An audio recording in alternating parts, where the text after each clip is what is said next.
Hi friends! Today we're going to be reading Corduroy by Don Freeman.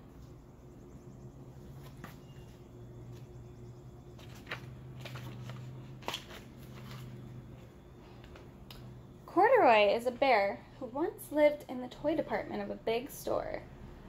Day after day, he waited with all the other animals and dolls for somebody to come along and take him home.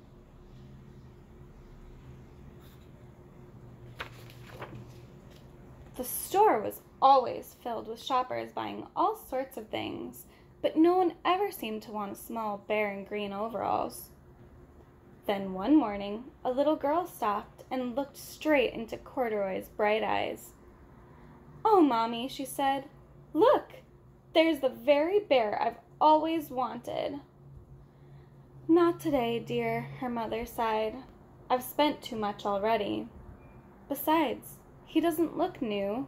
He's lost the button to one of his shoulder straps."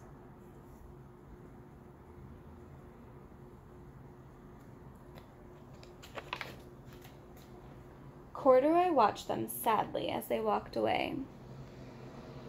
"I didn't know I'd lost a button," he said to himself.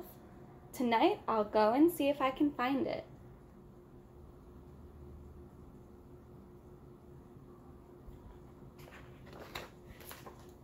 Late that evening, when all the shoppers had gone and the doors were shut and locked, Corduroy climbed carefully down from his shelf and began searching everywhere on the floor of for his lost button.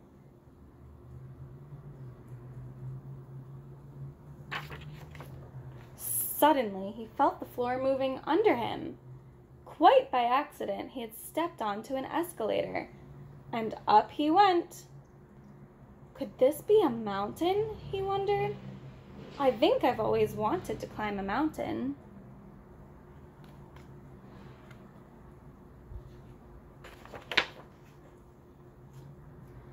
He stepped off the escalator as it reached the next floor, and there, before his eyes, was a most amazing sight. Tables and chairs and lamps and sofas and rows of beds. "This must be a palace," Corduroy gasped. "I guess I've always wanted to live in a palace."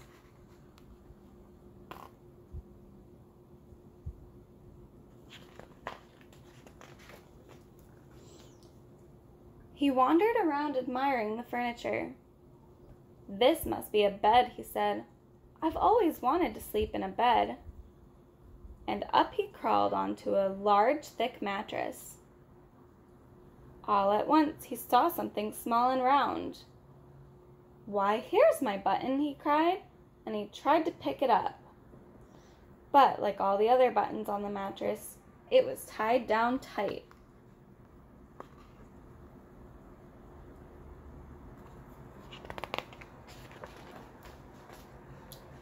He yanked and pulled with both paws until, pop, off came the button, and off the mattress Corduroy toppled, bang, into a tall floor lamp. Over it fell with a crash.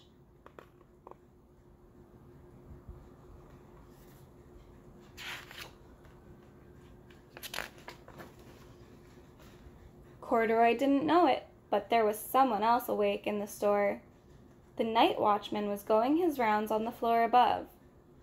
When he heard the crash, he came dashing down the escalator. "Now who in the world did that?" he exclaimed. "Somebody must be hiding around here."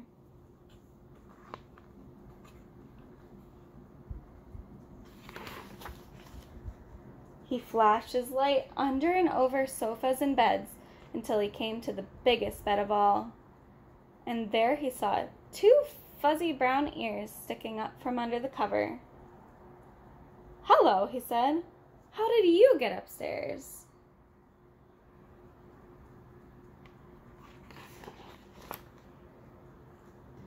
The watchman tucked Corduroy under his arm and carried him down the escalator and set him on the shelf in the toy department with the other animals and dolls.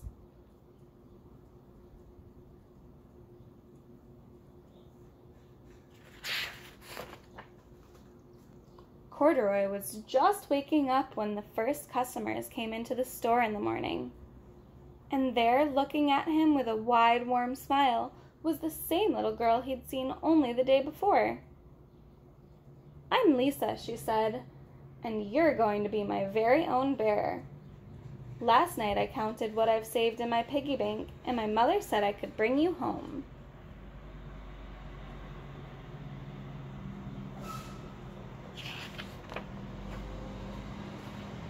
"Shall I put him in a box for you?" the saleslady asked. "Oh, no, thank you," Lisa answered, and she carried Corduroy home in her arms. She ran all the way up 4 flights of stairs into her family's apartment and straight to her room.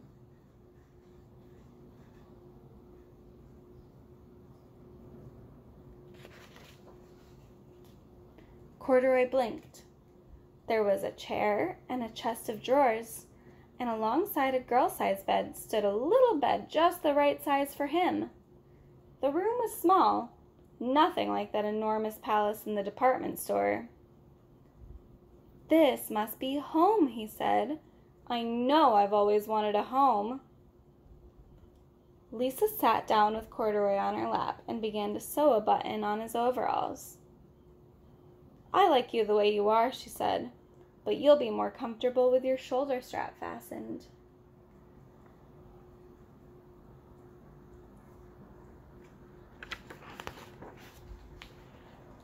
"You must be a friend," said Corduroy. "I've always wanted a friend."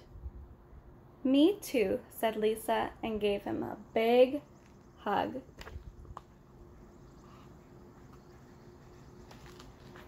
The end.